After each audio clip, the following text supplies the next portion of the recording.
3 jours de réflexion, 3 jours de bilan, 3 jours de résolution. Du 30 mai au 1er juillet 2023, le Bénin a tenu, pour sa toute première fois, le Forum national sur les objectifs de développement durable sur le thème « Renforcer la résilience pour accélérer l'action locale en faveur des ODD ». Cette grande rencontre nationale a permis au Bénin de s'évaluer cette fois-ci localement dans la mise en œuvre de l'agenda 2030 après 3 participations au Forum politique de haut niveau des Nations Unies pour le développement durable en 2017, 2019 et 2020. Au lendemain de l'adoption de l'agenda 2030 et ses objectifs de développement durable, la Commission économique et sociale des Nations Unies a institué le Forum politique de haut niveau, qui est une instance de dialogue et de redevabilité dans le but d'offrir à chaque pays membre l'opportunité de faire, sur une base volontaire chaque année, le bilan des progrès réalisés sur la mise en œuvre et le suivi des ODD et de faciliter une mise en œuvre harmonieuse de cet agenda. Le Forum national sur les objectifs de développement durable qui démarre ce jour, 30 mai 2023, est l'aboutissement d'un long processus ayant démarré en 2021. Les ELV constituent un creuset pour faciliter les échanges d'expériences entre les acteurs locaux. Ils sont volontaires et témoignent de l'engagement des communes à mobiliser leurs efforts pour atteindre les objectifs du développement durable. Ils génèrent un processus de réflexion et de consultation au niveau communal qui permet de mieux comprendre les progrès, les lacunes et les défis liés à la mise en œuvre de l'agenda 2030 et de ses ODD. Le processus des ELV, proprement dit, s'est déroulé avec succès depuis le mois de novembre 2022 jusqu'au mois de janvier 2023, à l'issue duquel les différents rapports ont été validés. Les 4 communes sélectionnées pour cette édition pilote ont bénéficié de l'accompagnement technique de personnes ressources pour la production des rapports sur les examens locaux volontaires. Ainsi, les 4 communes, Niki, Basila, Avanko et Abomey-Calavi, rejoignent les villes africaines ayant déjà réalisé leurs premiers examens locaux. Je pense notamment à Accra et à Yaoundé.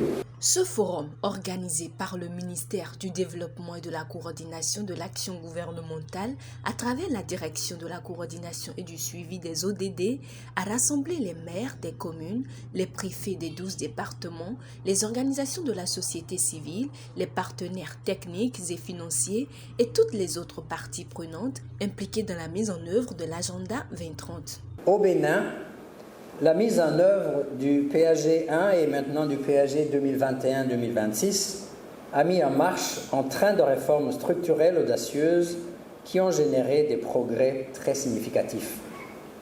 Selon le dernier rapport sur le développement durable publié par la Sustainable Development Solution Network, SDSN, le Bénin est à mi-chemin dans la réalisation des ODD avec un score global de 51,2 sur 100 pour l'ensemble des 17 ODD. Les Nations Unies mettent en ce moment la dernière touche sur un rapport du secrétaire général intitulé « Progrès vers les objectifs de développement durable, vers un plan de sauvetage pour les personnes et la planète ». Ce rapport sera discuté lors du segment ministériel du Forum politique de haut niveau sur le développement durable en juillet cette année. En résumé, le rapport tire malheureusement la sonnette d'alarme. À mi-chemin vers 2030, les ODD sont en grande difficulté au niveau mondial. Une évaluation préliminaire de 140 cibles montre que seulement 12% environ sont sur la bonne voie. Près de la moitié, bien que montrant des progrès, sont modérément ou gravement en retard et environ 30% n'ont connu aucun changement ou ont régressé en dessous du niveau de référence de 2015. So we at the ECA have been very pleased and honored that the regional African VLR guidelines have been used as a basis for the first 4 VLRs in Benin. In fact, Benin was one of the first countries to really onboard these guidelines as a tenet for the local reviews. We also note that local reviews and national reviews can serve going forward as a sort of basis to engage donors, to raise financing. It serves multiple purposes beyond just a report. We like to say it's more a process than a product. So we look forward to working together with Benin on next voluntary local reviews and making sure that they link closely with an upcoming national review. Au total, 6 panels et plusieurs communications ont conduit le forum ici au Palais des Congrès. Les questions de résilience, de la mobilisation des PTF et des OSC, de financement digital innovant dans la mise en œuvre des 17 objectifs de développement durable au Bénin ont alimenté les débats et notamment les examens locaux volontaires qui constituent le moteur même de ce forum. Abomey-Calavi, Avranches, Niki et Basila sont les communes ayant participé aux ELV et en ont présenté les rapports. Au niveau de la cible 11.3 relative à l'urbanisation durable, la mise en place des organes et des instruments visant à garantir la sécurité et une meilleure gestion du foncier dans la commune en conformité avec le code foncier domanial, la commune également a bénéficié des projets de l'État comme le projet asphaltage phase A avec 18 rues pour une longueur de 28 km réhabilitées et aménagées. La construction de 11 600 logements sociaux dans l'arrondissement de Ouaddo, le projet de modernisation du système de collecte et de gestion des déchets dans le Grand Nokoué.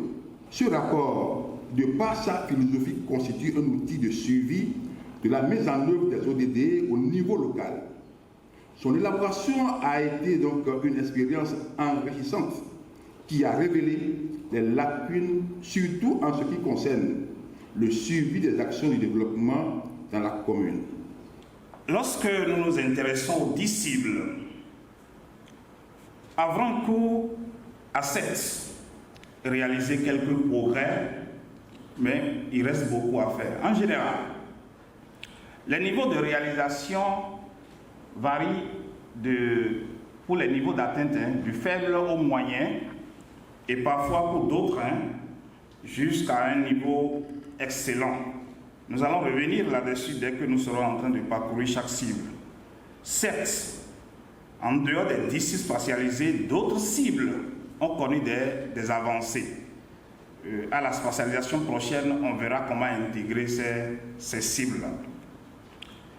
Mais lorsque nous nous intéressons à chacune de ces cibles, au niveau de la cible 2, 3, l'indicateur mesuré, l'indicateur 2, 3, 1, le volume de la production par l'unité de travail. À ce niveau, c'est des questions de production. Vous noterez la production au niveau du maïs, du manioc, de la patate douce, de niébé, de l'arachide, de tomates, du piment, de crin-crin. Mais ce qu'il faut retenir fondamentalement, c'est que de façon générale, lorsque nous sommes en 2022, il y a une croissance sensible et le taux global peut être retenu à 1,38% pour ne pas aller trop dans des détails. Mais globalement, nous avons connu un accroissement pour 2022. Cela suppose que nous devons continuer par travailler pour l'autosuffisance alimentaire. Dans le domaine écologique, les priorités révélées à l'issue de l'analyse de la dimension écologique dans la commune de Niki sont. Donc il y a le domaine de la préservation de la biodiversité, la restauration des sols, les ressources, la gestion des extrants et des polluants qui nécessitent une intervention urgente. Je l'avais tantôt dit que nous sommes une commune très productrice et vous savez aujourd'hui c'est avec les herbicides et beaucoup d'intrants que nous avons troqué nos houes et ceci constitue un problème dans la commune. si on voit les résultats de la productivité en coton, en maïs, il faut savoir que les houes interviennent très peu. Et c'est des produits, n'est-ce pas, qui ont des problèmes, qui pourraient nous créer des problèmes à la fin. Des problèmes de santé publique que nous utilisons désormais. Donc, dans le domaine de l'écosystème continental, des sols et des changements climatiques, donc il faut alors des actions urgentes, très urgentes même, dans les 7 prochaines années pour atteindre les objectifs de développement. Tout le monde sait qu'aujourd'hui, nous avons l'agriculture dans cette zone est tributaire des aléas climatiques. Tantôt il pleut vite, c'est-à-dire avant que la vraie saison s'installe, il y a suffisamment de pluie, ou les pluies viennent en retard, avec des poches de sécheresse, où il ne pleut pas du tout. Donc nous avons la difficulté, n'est-ce pas, pour contrôler ces aléas climatiques qui ont d'impact sur l'agriculture. Par rapport à l'ODD 7, il faut dire que des actions majeures sont menées sur la période sous revue pour faciliter l'accès des populations à l'électricité par des acteurs au niveau central. Et en cela, on peut dire que dans la commune, la SPE, les abonnés au réseau de la SPE se chiffrent à 3622. Et au cours de la même période, la mairie a acquis et mis à disposition 200 lampadaires solaires et 185 panneaux solaires ont été mis à disposition au profit des populations grâce à des conventions que nous avons signées avec des ONG. Par rapport à la cible relative à l'ODD 8, il faut dire que le nombre d'emplois lucratifs recensés, tout secteur d'activité confondu, est en progression entre 2018 et 2022 dans la commune. En effet, estimé à 2166 en 2018, les emplois dans la commune ont connu une évolution à la hausse pour s'établir à 2527 emplois en 2022. Le secteur agricole est celui qui concentre la majeure partie de ces emplois. Au départ, les communes candidates aux examens locaux volontaires sont au nombre de 41. Les 37 autres ont reçu de kakemono pour leur engagement dans la réalisation des ODD. Le fait de recevoir le kakemono, ça signifie l'engagement. C'est une preuve d'engagement, c'est-à-dire la motivation à l'intéressé pour pouvoir s'engager à la mise en œuvre et de l'activité. Et l'activité dont il est question ici, je crois, c'est l'atteinte des ODD. Prochainement, vous allez le voir parmi les noms. Je vous remercie. Au terme des